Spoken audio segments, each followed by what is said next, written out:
Cute little banded boy Jagan Reddy ఏంటనుకుంటున్నారా ఇలా పిలుస్తున్నానని? అంటే ఏం లేదండి, సినిమాల్లో పవర్ స్టారు, సూపర్ స్టారు, ఇంకొక స్టారు అని చెప్పేసి బిరుదులు ఉంటాయి. అట్లా ఈ రోజు నుంచి జగన్మోహన్ రెడ్డికి బ్యాండెడ్ బాయ్ జగన్మోహన్ రెడ్డి అని చెప్పి పిలుద్దాం. ఎందుకంటే పాపం ఈ గులకరాయ్ స్టోరీ, కథ, స్క్రీన్ ప్లే, డైరెక్షన్, నరేషన్ ఎవరు సెట్ చేశారో నాకు తెలియదు. కానీ ఇప్పటివరకు మోస్ట్లీ 2014 నుంచి 19 వరకు ఐపాక్ స్ట్రాటజీలు ఏమైనా వర్కౌట్ అయినాయేమో, కానీ ఇక్కడ నుంచి వర్కౌట్ అవ్వట్లేదు. అది జగన్మోహన్ రెడ్డికి కూడా తెలుసు. పాపం అయినా కూడా వాళ్ళని బిలీవ్ చేసి వాళ్ళు చేయమన్నది చేస్తున్నారు. చూడండి యాక్టింగ్, అసలు మనవాడికి ఆస్కర్ లెవెల్లో చేసిన పర్ఫార్మెన్స్కి ఒక అవార్డు ఇవ్వాలన్నమాట. మనం కూడా ఒక ఆస్కర్ లెవెల్ అవార్డ్స్ని క్రియేట్ చేసి మరీ పాలిటిక్స్లో ఇవ్వాలి. కాదు జగన్ రెడ్డి 2014 నుంచి 2019 వరకు అంటే పెద్ద టెక్నాలజీ ఎవరికి అవైలబుల్గా ఉండేది కాదు, అంతగా అవగాహన ఉండేది కాదు, అదేవిధంగా ఇంత ఫాస్ట్గా న్యూస్ స్ప్రెడ్ అయ్యేది కాదు.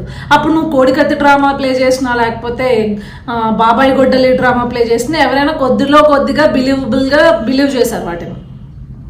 కానీ 2019 నుంచి 2024కి టెక్నాలజీ ఎంత స్పీడ్గా జనాలు అందిపుచ్చుకుంటున్నారు, ఎంత స్పీడ్గా వార్తలు స్ప్రెడ్ అవుతున్నాయి అనేది తెలిసి కూడా నిన్న ఐపాక్ వాడు ఈ డ్రామా ఆడమంటే నువ్వు ఆడేవి చూడు, నీకు first of all hats off చెప్పచ్చు.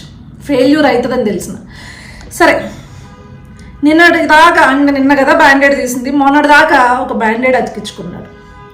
జనరల్గా బ్యాండెడ్ ఎలా అతికించుకుంటారండి అంటే ఒక చిన్న స్కారో లేకపోతే అంటే ఇంకా ఆ పచ్చు ఉంటే దెబ్బకి ఆ పచ్చు ఉంది అనుకోండి, వాటి మీద ఈగలు వాడకుండానో లేకపోతే హీలింగ్కో బ్యాండెడ్ వాడతారు.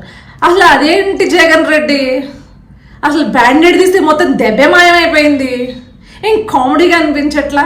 ఇది కొత్త గొప్ప ఐపాక్ వాళ్ళు ఇలాంటి డ్రామాలు క్రియేట్ చేసినప్పుడు కొంచెంలో కొంచెం బిలీవబుల్గా ఉండేలా చూడు. మరీ ఇలా దెబ్బలు మాయమైపోయి జనాలకు దొరికిపోయేలా చేస్తే కమెడియన్లా చూడరు మనల్ని. నిన్న అసలు మీ పేటిఎం గొర్రెలు హీరో అని ఒక ఎలివేషన్ వేస్తున్నారు, నువ్వేమో రోజు రోజుకి కమెడియన్ అయిపోతున్నావు. పాపం ఏం చేస్తాం.